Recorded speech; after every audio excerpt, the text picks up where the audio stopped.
যখন 47-এ যখন দেশ ভাগ হয় তখনও যখন পাঞ্জাবকে ঠেকানোর জন্য 50,000-এর উপরে সেনা মোতায়েন করেও পাঞ্জাবকে ঠেকানো গেছিল না। দেশ স্বাধীন হওয়ার সময় সেখানে হাজার হাজার মানুষ নয়, লক্ষ লক্ষ মানুষকে হত্যা করা হয়েছিল পাঞ্জাবের সীমান্তে। ঠিক সেই সময় বাংলার মানুষ গোটা ভারতবর্ষকে শিক্ষা দিয়েছিল শান্তি এবং সম্প্রীতির।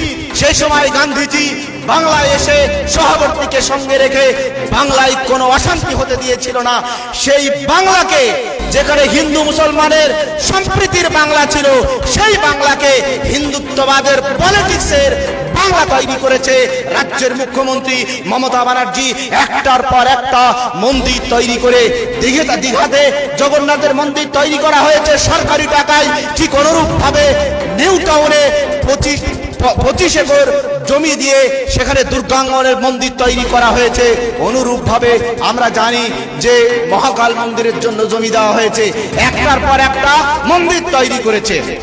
আর এই বেলডাঙ্গার যিনি এমএলএ আছেন, পাশে রেজিনগরের নেতা, মুর্শিদাবাদের নেতা, আপনারা জানেন রবিউল সাহেব আর বেলডাঙ্গার এমএলএ হাসানুজ্জামান গতকালকেও প্রেস কনফারেন্স করে সেই মন্দিরের পক্ষে সাফাই গেয়েছেন। কি বলছে? যে মন্দির তৈরি করা হয়েছে, এক সময় তাজমহল তৈরি করেছিলেন শাহজাহান সাহেব। তাজমহল তৈরি করে তাজমহলের থেকে আজকে বর্তমানে সরকারের কোটি কোটি টাকা ইনকাম হচ্ছে। অনুরূপ ভাবে জগন্নাথ মন্দির, কি বলে দুর্গা মন্দির, এই সমস্ত মন্দির থেকে একসময় কোটি কোটি টাকা ইনকাম হবে সরকারের, সরকারি টাকা। এই জন্য মন্দির তৈরি করা হয়েছে বলে কে বলছেন? রবিউল সাহেব, পাশে হাসানুজ্জামান সাহেব বসে আছেন।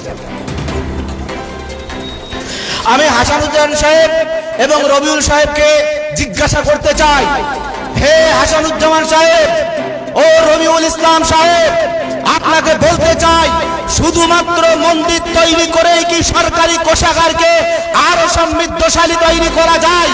তাতে কি মসজিদ পড়ে না? তাতে কি গির্জা পড়ে না? তাতে কি গুরুদুয়ার পড়ে না? কেন বাংলার মুখ্যমন্ত্রী সরকারি টাকায় যেমন মন্দির তৈরি করেছে তেমন একটা গুরুদুয়ার তৈরি করেনি, তেমন একটা গির্জা তৈরি করেনি, তেমন একটা মসজিদ তৈরি করেনি?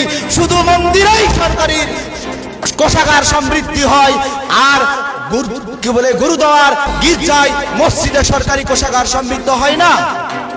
আপনি কাকে বোঝাচ্ছেন? কি বোঝাচ্ছেন? আপনার মুখ্যমন্ত্রী হিন্দুত্ববাদের প্রতিযোগিতায় নেমেছে। বিজেপি বড় হিন্দু না আমি মমতা ব্যানার্জি বড় হিন্দু, তার প্রতিযোগিতায় আজকে পা রেখেছেন বাংলার মুখ্যমন্ত্রী মমতা ব্যানার্জি।